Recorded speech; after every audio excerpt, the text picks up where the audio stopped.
आज मैं आप लोगों से अपने देश का कुछ दुर्भाग्य साझा करने जा रहा हूं। जैसा अक्सर आपने यह लोगों को कहते हुए सुना होगा कि यह बुद्ध की धरती है, महावीर की धरती है। लेकिन बुद्ध की विचारधारा से पूरा एशिया प्रभावित होता है, सिवाय उस देश को छोड़ के जो उनका जन्म स्थान है। ठीक ऐसी ही स्थिति है एक ऐसी पर्सनैलिटी को लेकर जिससे पूरा विश्व प्रभावित है, सिवाय उनके देश को लेकर। वो है महात्मा गांधी।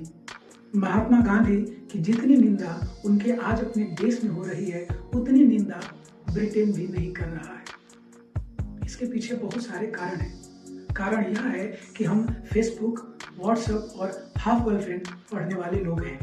हमें फुर्सत नहीं है freedom at midnight by Larry Collins पढ़ने की। अगर हमें महात्मा गांधी की ईमानदारी को देखना है तो हमें पढ़ना पड़ेगा माई एक्सपीरियंस विद ट्रुथ। बहुत लोगों ने ऑटोबायोग्राफी लिखी है। वो अपने तथ्यों के साथ काफी छेड़छाड़ करते हैं, उनको सुंदर परोसते हैं। महात्मा गांधी ने अपने जीवन से जुड़ी सभी घटनाओं को ज्यों का त्यों परोस दिया है और ये काफी लोगों द्वारा डाइजेस्ट नहीं हो पाता है। आज लोग गांधी की निंदा कर रहे हैं। गांधी काफी संपन्न परिवार से आते हैं, एक अच्छी खासी नौकरी, एक अच्छा खासा परिवार और काफी संपन्नता। शायद इतनी संपन्नता अगर आज के समय में किसी के पास हो तो वो कितनी देश की बात करेगा और देश के लिए कितना त्याग करेगा, समर्पित रहेगा, या आप अपने आप से पूछ सकते हैं।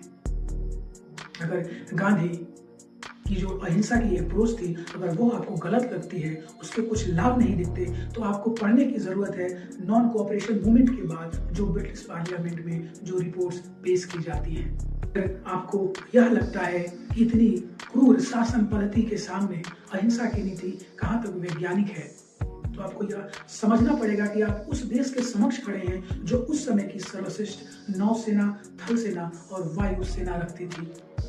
आज आपके पास काफी एडवांस्ड वेपन है, न्यूक्लियर पावर है, हम फिर भी हमारे हाथ बंधे हुए हैं, हमारी कुछ मजबूरियां हैं।